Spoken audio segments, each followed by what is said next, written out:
Pa rin, unang-una, manampalataya tayo sa ating Panginoon.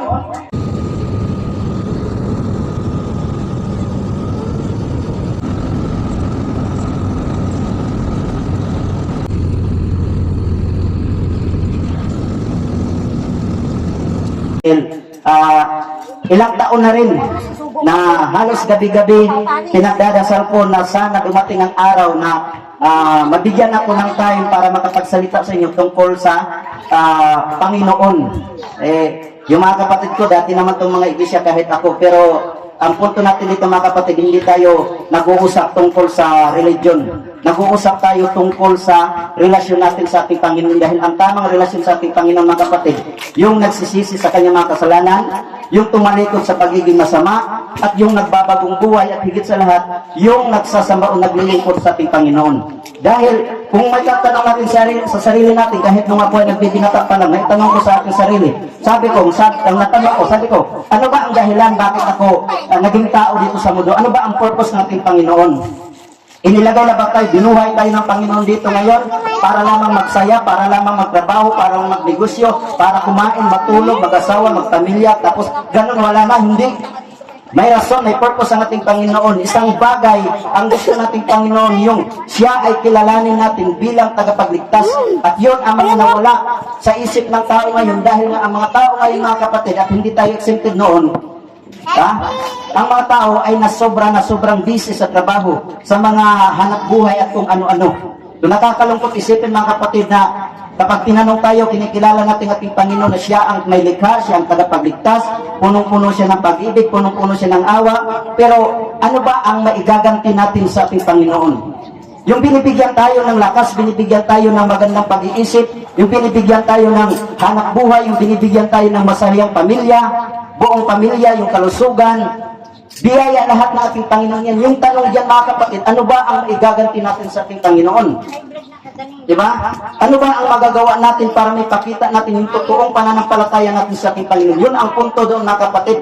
Kasi yung una at ang pinakamalaking utos ng ating Panginoon ay nagsabi, ang ating Panginoon Kristo, na ibigin natin ng ating Panginoong Diyos ng buong puso, buong pag-iisip, buong lakas at buong kaluluwa. Yung tanong doon mga kapatid, paano ba natin siya may ibig? Paano ba natin yung matutupad ang utos na hindi naman tayo perfecto? Yes, hindi tayo perfecto, pero gaya ng sinabi ko kanina, alam ng ating Panginoon kung tayo ay nagsusumikap, tuparin ang kanyang kautusan. Dahil sa pamamagitan lamang ng pagtupad ng kanyang kautusan, doon natin masusumpungan ang totoong kaligayahan. Hindi dito sa lupa, kundi doon sa kamay ng ating Panginoon. Lahat naman tayo, alam naman natin yan na lahat tayo ay haharap sa hukuman ni Kristo.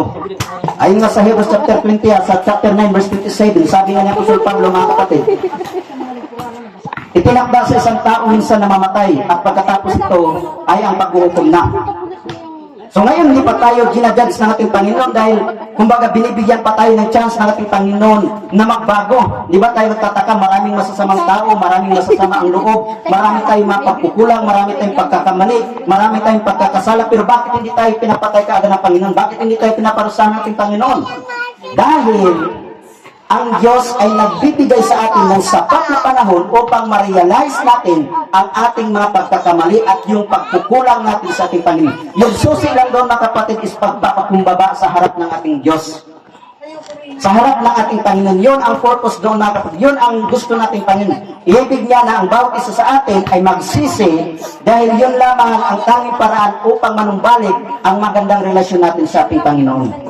Ay yun ang punto doon mga kapatid. Kaya pinaalalahanan tayo ng ating Panginoon. Dahil pag dumating na yung time na tayo ay namatay na, harap tayo sa hukuman ni Kristo, at i-judge tayo sa mga nagawa natin, ito man ay mabuti o masama. Baka sabihin natin, matuwid naman tayo. Baka sabihin natin na magalang tayo sa mga magulang natin.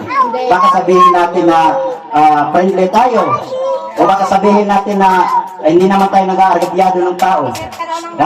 Alalahanin natin mga kapatid, ang sabi natin Panginoon sa Matthew chapter 7 verse 21. Sabi natin Panginoon, hindi lahat na tumatawag sa akin Panginoon ay makakapasok sa karya ng Diyos. Datapwat siya lamang na tumutupad sa utos ng aking Ama. Ibig sabihin, maaari tayo magdasal, subalit kung ang kaligtasan ang pag-uusapan ay mayroon talaga tayong gagawin. At yung desisyon na yun, mga kapatid, yung tayo ay tumanggap sa ating Panginoon bilang personal at tagapagligtas. Yung magbigay tayo ng time para maglingkod sa Panginoon. Hindi natin ubusin yung buong linggo natin, buong araw natin, buong buwan siguro natin na hindi tayo nakapagsimba sa Panginoon, hindi tayo nakapagbigay ng time para sa Panginoon. Kaya ating Panginoon, gusto niya, kahit na tayo siguro, kaya nga may mga pamilya na kahit nakapag-asawa na yung mga anak, ay nandun pa rin, kasama pa rin yung mga magulang nila dahil ayaw nilang mahiwalay.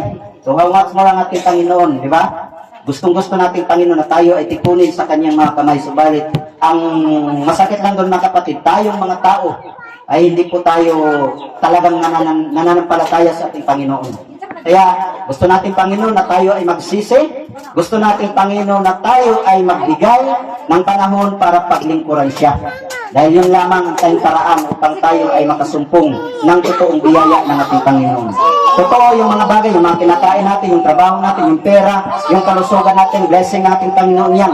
Pero yung totoong blessing ng ating Panginoon mga kapatid, yung spiritual life natin.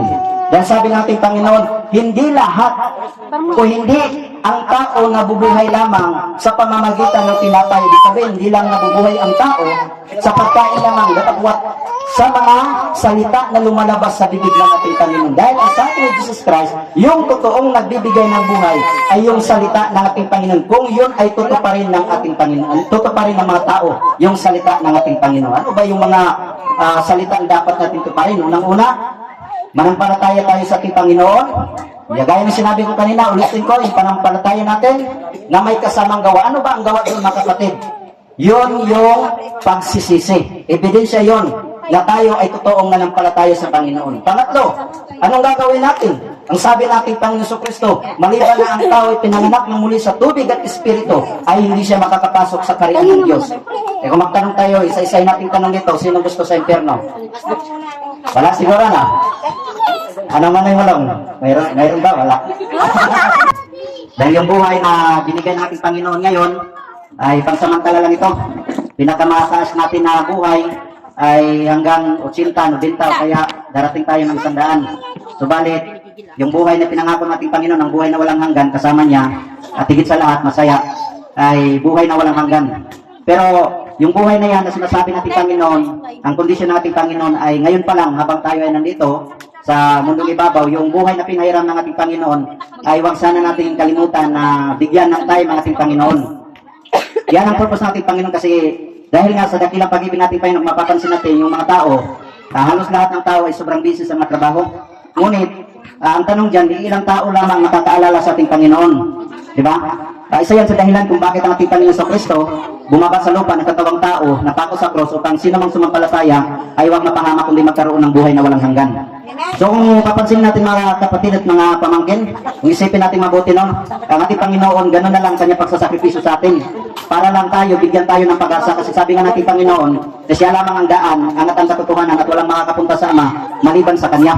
So yung pananampalataya, yung kinakailangan natin Panginoon kasi yung pananampalataya, doon nagsisimula yung pagsunod at pagtupad sa utos ng ating Panginoon. Hindi naman pwede yung sabihin natin na naniniwala tayo sa ating Panginoon kapag tinanong sa atin kung naniniwala ba tayo na tungkol sa ating Panginoon sa Kristo, itatanong tayo, yes, sabihin natin na naniniwala tayo. Pero yung punto doon mga kapatid, ano ba ang aksyon o ano ba ang ginagawa natin para may pakita natin yung pananampalataya natin sa ating Panginoon? Diba kung isipin natin mga kapatid, sabi nga ni Santiago na yung pananampalataya na walang gawa is useless yun, walang kabuluhan. Kasi ang hinahanap ng ating Panginoon is yung aksyon, yung ebidensya na tayo talaga ay naniniwala sa ating Panginoon o nananampalataya tayo sa ating Panginoon. Yun ang hinahanap ng ating Panginoon. So isa doon pumapasok doon mga kapatid ang sabi nating Panginoon sa Luke chapter 24 verse 47 hanggang 49. Nasabi nating Panginoon sa kanyang mga alagad, mga apostoles na ipangaral sa lahat ng mga kinapalo, sa lahat ng mga tao, sa lahat ng dako, na sa kanyang pangalan ay mayroong pagsisisi at pagpapatawad. Kung isipin natin, may tatanong natin sa ating sarili, bakit yun ang kabilin-bilinan natin Panginoon sa Kristo sa kanyang mga lingkod o sa kanyang mga alagad?